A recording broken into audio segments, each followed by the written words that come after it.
నమస్కారం, welcome to I dream. ధర్మ మార్గం విత్ విజిత కార్యక్రమానికి స్వాగతం.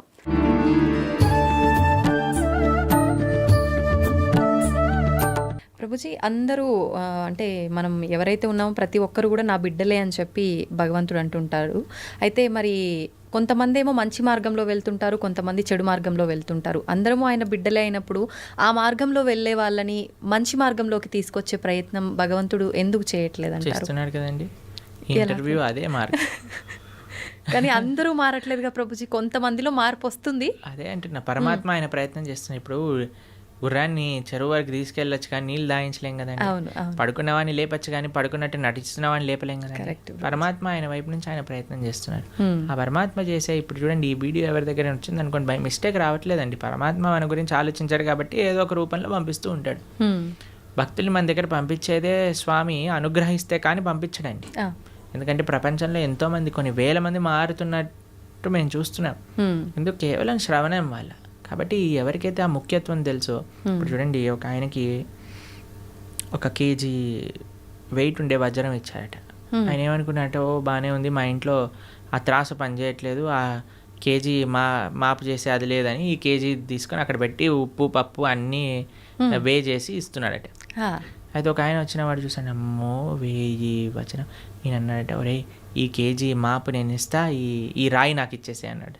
సరే ఈ రాయి తీసుకొని నాకు మాపు కావాలని ఆ వజ్రం ఇచ్చేసాడట. వాడు పెట్టుకొని పెద్ద కోట్లు సంపాదించుకున్నాడు. ఎందుకు? వాడికి విలువ తెలియదు. కాబట్టి విలువ తెలియాలండి మనకి. ఆధ్యాత్మిక మార్గం యొక్క విలువ, ఒక సాధు సాంగత్యం యొక్క విలువ, ఒక భాగవత ప్రవచనం యొక్క విలువ. శ్రీకృష్ణ భగవానుడు మనకి చెప్తున్నాడు ఒక విషయం, మనకి ఇంత మనుష్య జన్మలో ఇంతమంది ఎన్నో విషయాలు వింటూ ఉంటే నా దగ్గరికి కృష్ణుడు ఈ విధంగా కృష్ణ భక్తి గురించి చెప్పే విధంగా నాకు తెలిసింది అంటే మనం మారడానికి ప్రయత్నం చేయాలి. అప్పుడు పరమాత్మ యొక్క కృప అనేది ఉంటుంది, లేకపోతే ఉండదు. ప్రభుజీ, ఇలాంటి మాటలు విన్నప్పుడు చాలామంది వెంటనే అరే నిజంగా ఇలా వెళ్తే బాగుంటుంది కదా అని అనుకుంటారు. కొంతమంది ఏమో అక్కడే ఆగిపోతారు వినడం దగ్గరే, కొంతమంది ముందుకెళ్తారు. ఇలా ఆగిపోయిన వాళ్ళు అనుకుంటారు రేపు నుంచి ఈ బ్రహ్మముహూర్తంలో లేవాలట, లేద్దాము, ధ్యానం చేద్దాము, భగవంతుని స్మరణలో ఉందాము అని. కానీ అనుకున్నట్టుగా చేయలేరు, వదిలేస్తుంటారు ఎక్కడికక్కడ. అలాంటి వాళ్ళు నిజంగా నిత్య జీవితంలో ఏ రకంగా కనుక ఫోకస్ చేస్తే బాగుంటుంది అంటారు? ఎందుకంటే మెయిన్ రీజన్ ఆగిపోవడానికి భక్తుల యొక్క సాంగత్యం లేకపోవటం. ఈ ప్రపంచంలో మనం ఏదైనా మంచి వైపు వెళ్ళాలి అని అంటే చాలా కఠినమైనది.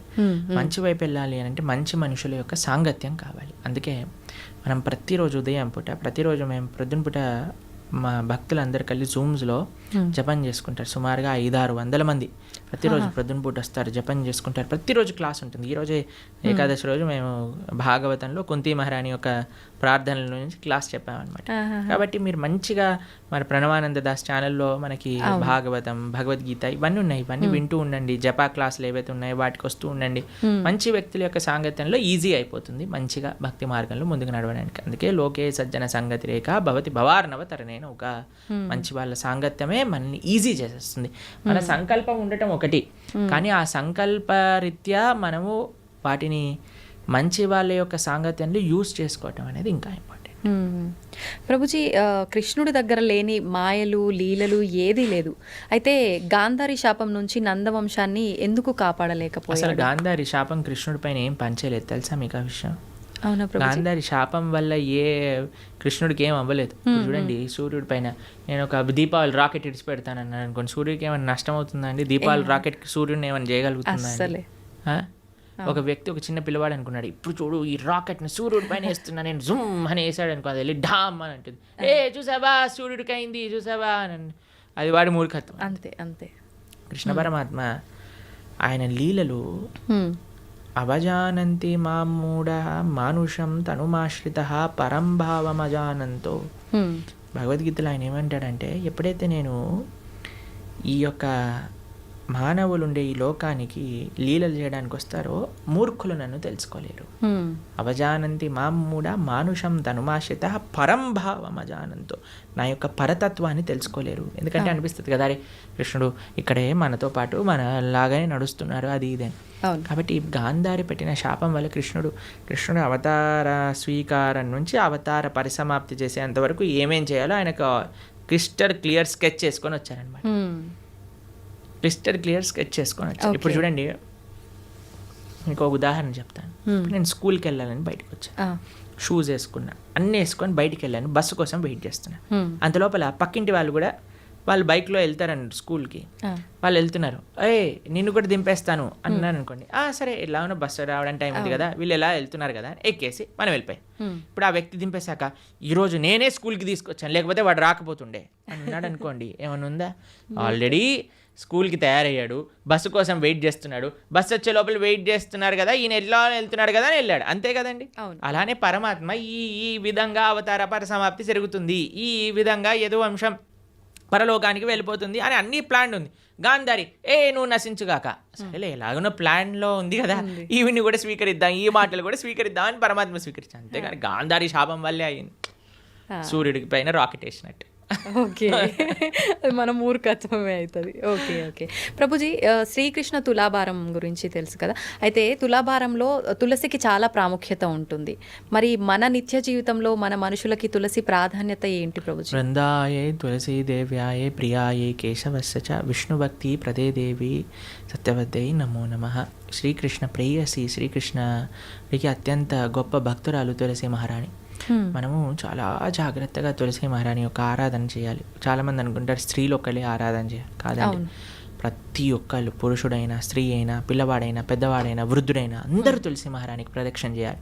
4 ప్రదక్షిణలు చేయాలి, నీళ్లు ప్రతిరోజు సమర్పణ చేయాలి. మా ఆలయాల్లో ప్రతిరోజు ప్రొద్దున సాయంత్రం తులసి ఆరాధన జరుగుతుంది. మీరు చూడండి, ఇస్కాన్ టెంపుల్కి వచ్చి ఆ పూజ ఏదైతే భగవంతుడు ఉండే గర్భగృహంలో ఉంటారో అక్కడ తులసీదేవి కూడా ఉంటుంది. తులసీదేవికి వస్త్రాలు వేసి తులసీదేవిని ఆశీర్వదిస్తారు. విగ్రహ రూపంలో కాదు, తులసి కోటకే వస్త్రాలు సమర్పణ చేసి అక్కడ పెడతారనమాట. ఎందుకంటే ఆవిడ సాక్షాత్తుగా కృష్ణుడి యొక్క పరమ భక్తురాలు కాబట్టి. అందుకే కృష్ణుడికి పెట్టే నైవేద్యం, ఏ అభిషేక ద్రవ్యం, నీరు, దేన్నైనా సరే తులసి వేయకుండా సమర్పణ చేయొద్దు భగవంతుడికి. తులసి పెడితేనే స్వామి స్వీకరిస్తారు. తులసి పెట్టిన నైవేద్యం భగవంతుడు స్వీకరించారు, భక్తులు కూడా అలాంటి నైవేద్యాన్ని స్వీకరించారనమాట. కాబట్టి విష్ణు తత్వానికి ఎక్కడైనా సరే నైవేద్యం పెట్టామంటే తులసి పెట్టి మాత్రమే చేయాలి. కాబట్టి తులసి ఆరాధన ముఖ్యంగా కార్తీక మాసంలో ప్రతి నిత్యం కూడా మనం 3 సార్లు నీళ్లు వేసి 4 సార్లు ప్రదక్షిణ చేయాలి. తులసి మహారాణికి దీపం పెట్టాలి తులసి దగ్గర, తప్పనిసరిగా ప్రతి ఒక్కరు చేయాల్సిన పని. ప్రభుజీ, తులసిలో కూడా 2-3 రకాల తులసులు, ఏదైనా పర్వాలేదు. ఓకే, అయితే ముఖ్యమైన పర్వదినాల్లో తప్ప సాయంకాలం సమయంలో దీపారాధన చేయకూడదు తులసి దగ్గర అని చెప్పి అంటుంటారు. ప్రతిరోజు చేయాలి, ప్రొద్దున రాత్రి భగవంతుడి ఆలయంలో, భగవంతుడి యొక్క పూజా మందిరంలో తులసి మహారాణి దగ్గర ప్రొద్దున రాత్రి నిత్యము ప్రతిరోజు చేయాలి దీపారాధన. ఓకే ప్రభుజీ, కృష్ణుడి విషయానికి వస్తే గోపికలతో రాసలీలలు ఆడుతుంటాడు బృందావనంలో అని చెప్పి అంటుంటారు. అయితే దాన్ని తప్పుగా కూడా భావించకూడదు అని అంటుంటారు. మరి కామక్రీడకు క్రీడకు తేడా ఏంటి? అసలు అది కామక్రీడ అని భావించొద్దంటారా? అసలు రాసలీల అంటే ఏంటి, అసలు కామం అంటే ఏంటి, ఇవన్నీ తెలుసుకోవాలి ఫస్ట్. ఇప్పుడు చూడండి, కృష్ణుడు రాసలీల చేసినప్పుడు ఆయన వయసు ఎంతో తెలుసా అండి? 6 సంవత్సరాలు. చిన్న పిల్లడు. 6 సంవత్సరాల పిల్లలు అమ్మాయిలు అబ్బాయిలు అందరూ కలిసి ఆడుకుంటున్నారు అనుకోండి, మీరు ఏమంటారు? దూరం జరుగు, అమ్మాయి దగ్గర ఆడవద్దు అని అంటారా మీరు ఎప్పుడైనా? లేదు. మీరు ఎప్పుడైనా అలా చేశారా మీ పిల్లలతో? ఎప్పుడైనా అందరు చిన్న పిల్లలు అందరూ కలిసి ఆడుకుంటున్నారు అనుకోండి, ఎప్పుడైనా డిఫరెన్షియేషన్ చూస్తామని? 6-7 సంవత్సరాల వయసు ఉన్న పిల్లవాడండి రాసక్రీడ జరిగినప్పుడు, తెలిసినా మీకు? ఇంకో విషయం చెప్తాను, గోపికలు అంటే ఎవరు? గోపికలు అంటే స్త్రీ, కృష్ణుడు అంటే పురుషుడు కాదండి. కృష్ణుడు యొక్క శక్తియే గోపిక. కృష్ణుడి యొక్క హ్లాదిని శక్తి యొక్క స్వరూపములే గోపికలన్నీ కూడా, శ్రీమతి రాధారాణి కూడా. కృష్ణుడే సాక్షాత్ ఒక పిల్లవాడు. ఇప్పుడు నేను అద్దంలో చూసుకుంటానండి, అద్దంలో చూసుకుంటూ నేను ఇలా అనుకోండి, అద్దం పైన ప్రభుజీ ఎంత ధైర్యం, మా ప్రభుజీని కొడతావా అని అంటారా మీరు? అరే నీ ఇష్టం, ఇక నీ అద్దం నీ రిఫ్లెక్షన్ ఏదైనా చేసుకో, నువ్వు ఎంత ముద్దొస్తున్నావా, నువ్వు రాసి ఒకటైనా పెట్టు, ఏదైనా చేసుకో, అది నువ్వు నీ రిఫ్లెక్షన్, అంతే కదండి. అంతే. కృష్ణుడు ఏ తత్వమో గోపికలది అదే తత్వం. ఆయన యొక్క హ్లాదిని శక్తి స్వరూపములే గోపికలు, అట్లా వేరేది ఏ విషయం కాదండి. ఇప్పుడు రాస నృత్యం అంటే ఏంటి అనుకుంటున్నాడు? అదొక నృత్యం, ఆనంద స్వరూపం. అది ఒక స్త్రీ పురుషుని మధ్యలో జరిగే, మీరు అంటున్నారు కదా, ఏదో భౌతికమైన సంబంధం కాదండి. అది సాక్షాత్తుగా ఒక జీవాత్మ పరమాత్మ కలిసినప్పుడు పొందే ఆనందాన్ని రాసలీల అని అంటారు. రాసలీల శుకదేవుడికి అన్నిటికంటే ఫేవరెట్ పాస్ టైం భాగవతంలో. శుకదేవుడు ఎవరో తెలుసా అండి? శుక మహర్షి. ఆయన పుట్టినప్పుడు పుడుతూనే తల్లి గర్భం నుంచి నడుచుకుంటూ వెళ్ళిపోయాడు. ఎలాంటి వైరాగ్యం కలిగిన వాడు అని అంటే, ఆయన స్త్రీలు స్నానం చేస్తున్న సరస్సు పక్క నుంచి వెళ్తే స్త్రీలందరూ బిందాస్గా స్నానం చేస్తున్నారనమాట, వస్త్రాలు కూడా కప్పుకోలేదు. వ్యాసుల వారు అడుగుతారు, అయ్యా ఏంటి మీరు అని అంటే, ఆయనకండి స్త్రీ పురుష భేదమే లేదు, ఆయన అంతా ఆత్మజ్ఞాన తత్వంలో రమించేవాడు, కాబట్టి మాకు ఆయన డిఫరెన్సియేషనే తెలియలేదు. ఎందుకంటే స్త్రీకి చాలా తొందరగా పురుషుడి దగ్గర ఏదైనా చెడు భావన ఉంటే కనిపట్టేయచ్చండి. కానీ ఆ స్త్రీలు అంత వైరాగ్యం కలిగిన శుక మహర్షి ఏంటో తెలుసా అండి, ఆవు పాలు పితికినంత సమయం కంటే ఎక్కువ ఒక ప్రదేశంలో ఉండలేరు, అంత వైరాగ్యం కలిగిన వ్యక్తి. ఆయనకి ఫేవరెట్ లీల రాసలీల. అంటే అంత వైరాగ్యం కలిగిన వ్యక్తి ఒక భౌతికమైన గర్ల్ ఫ్రెండ్ బాయ్ ఫ్రెండ్ విషయాలు మాట్లాడతారా అండి? అది కూడా ఎవరి ముందు? పరీక్షిత్ నరేంద్రుని ముందు. వేలాది మంది ఋషులు యోగులు మునులు కూర్చొని శ్రవణం చేస్తున్న ఒక సభలో. కాబట్టి మనం రాసలి భగవంతుడి యొక్క తత్వాన్ని కమెంట్ చేయటం కంటే ముందు అసలు ఏంటి ఆ తత్వము అని చదువుకోవాలి. అందుకే మీ అందరికీ నేను చెప్పేది ఏంటంటే, భాగవతం వినండి, భాగవతం చదవండి. మన ఛానల్లో ప్రణవానంద దాస్ అనే ఛానల్లో 47 లెక్చర్లు శ్రీమద్ భాగవతం, కేవలం 47 గంటలు మీరు ఇస్తే కృష్ణుడి యొక్క పరిపూర్ణ తత్వం అనేది మనం అర్థమవుతుంది. అది మాత్రం మిస్ చేయకుండా చూడండి.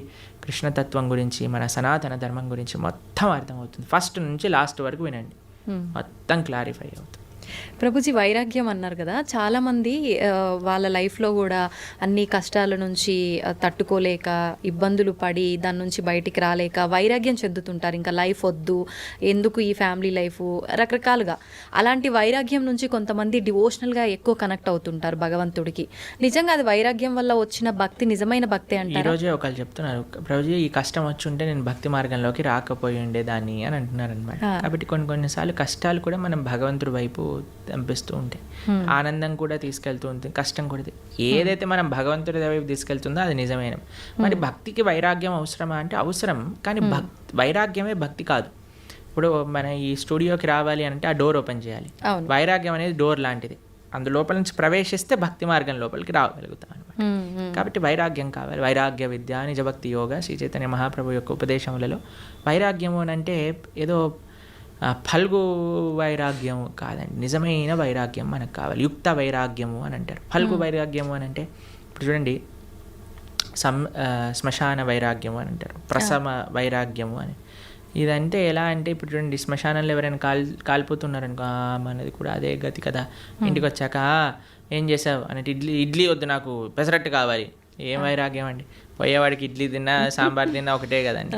రెండోది ఏమనుకుంటుందట అంటే, ఎవరైనా ప్రసవ వేదన ఊ అని అరుస్తున్నప్పుడు, అమ్మో నేను మాత్రం పిల్లల్ని కానీ ఇంత నొప్పి నేను భరించలేను, మళ్ళీ పెళ్లి చేసుకోగానే ఒక పిల్లోడు, రెండో పిల్లోడు, మూడో పిల్ల, నాకు కూతురు కావాలి, నాకు ఇంకో అలాంటివి అనమాట. అలాంటి వైరాగ్యం పనికిరాదు. వైరాగ్యం అంటే ఏంటి, నా దగ్గర ఉన్నదంతా కూడా భగవత్ సేవలో ఉపయోగిస్తా, యుక్త వైరాగ్యము. ఇప్పుడు మీకు ఒక విషయం చెప్తాను. నేను ఇలా వెళ్తున్నాను అనుకోండి, ఒక పర్స్ పడిపోయింది అనుకోండి, అమ్మయ్య దేవుడు నాకు ఈ విధంగా కరుణించాడు, డబ్బులు నాకు ఇచ్చాడని తీసుకోవటం ఒక విధి.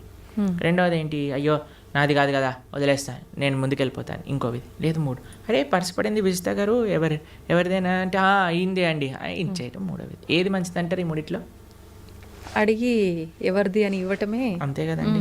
దాన్ని యుక్త వైరాగ్యం అంటారు. ప్రతి ఒక్కటి తీసుకో, ఎవరికి చెందాల్సిందో వాడికి చెందించు. ఈ ప్రపంచంలో ఉన్నదంతా కృష్ణుడికి చెందిందే, కాబట్టి ఆయనకి సమర్పణ చెయ్యి. అది నిజమైన వైరాగ్యం, నిజమైన భక్తి అని అంటే. నీ కోసం నువ్వు వాడుకోకు, పరమాత్మ కోసం ఉపయోగించు, దేశం కోసం ఉపయోగించు, ధర్మం కోసం ఉపయోగించు, భాగవతోత్తముల కోసం ఉపయోగించు, భగవంతుడి కోసం ఉపయోగించు. అది వైరాగ్యం. ప్రభుజీ, భగవంతుని ఆరాధించాలంటే భక్తి ఒకటే ప్రధానమా, శరీరం కూడా శుచిగా ఉండాలి అంటుంటారు. నిజంగా శరీరం శుచిగా ఉండటం అంటే ఏంటి?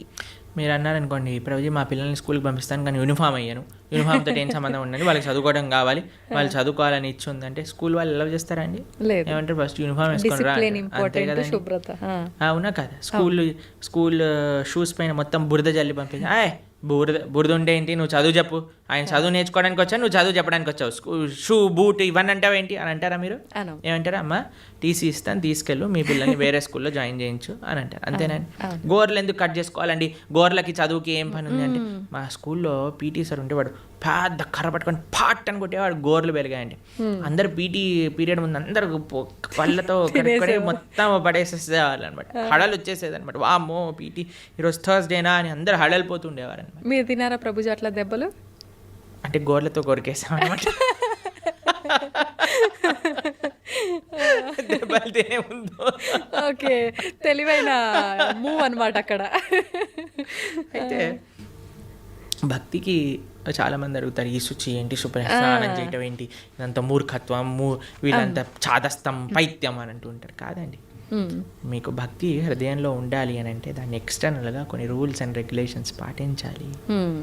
శుచి, స్నానం, ప్రొద్దున లేవంగానే స్నానం చేయటం, మనం కాలకృత్యాలు తీర్చుకున్నాక స్నానం చేయటం, మడితో ఉండటం, అక్కడిక్కడ ముట్టుకోకుండా మంచిగా ప్రేమతో భగవంతుడికి నివేదన చేయటం, ఇవన్నీ కూడా ఆధ్యాత్మిక మార్గంలో మనకి మంచి వైపు నడిపిస్తూ ఉంటుంది అన్నమాట.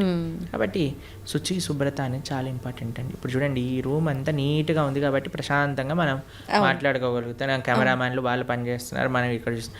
ఇంకా మొత్తం చిందర బిందర పేపర్లు ఇక్కడ పడిపోయి, ఆ లైట్లన్నీ కింద కూసిపోయి, మొత్తం గోలగోలు ఉందనుకోండి, మనకి చెప్పాలి, మాట్లాడాలి, ఫస్ట్ ఈ రూమ్ క్లీన్ చేయండి, తర్వాత చేస్తామంట. అంతే కదండి. అంతే. ఏంటండి మేము ఇంటర్వ్యూ చేయడానికి వచ్చాం, ఇంటర్వ్యూ చేయండి, ఇవన్నీ ఎందుకు అని అన్నారనుకోండి, బాగుండదు కదా అది.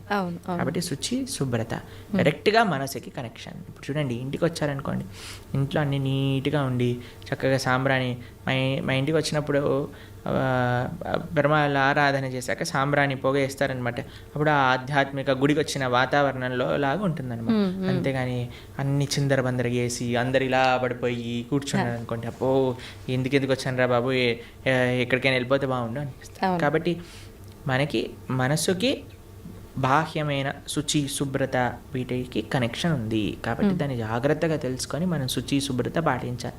మన ఛానల్లోనే సదాచారము అనే ఒక కోర్స్ మనం చేసాం అనమాట. ప్రణవానంద దాస్ ఛానల్లోనే సదాచారం గురించి చెప్పాం. అసలు వంట ఎలా చేయాలి, అసలు మనం శుభ్రత ఎలా మెయింటైన్ చేయాలి, స్నానం ఎలా చేయాలి, అన్ని విషయాలు అందులో ఉన్నాయి. 7 లెక్చర్లు ఉంటాయి, మొత్తం శుచి శుభ్రత గురించి తెలుసుకోవచ్చు అనమాట. అది కూడా వినండి, చాలా మంచి పనికొస్తుంది. ఓకే ప్రభుజీ, చాలామంది కాదు, ప్రతి ఒక్కరు కూడా అసలు ఏది శాశ్వతం కాదు అని అందరూ చెప్తుంటారు.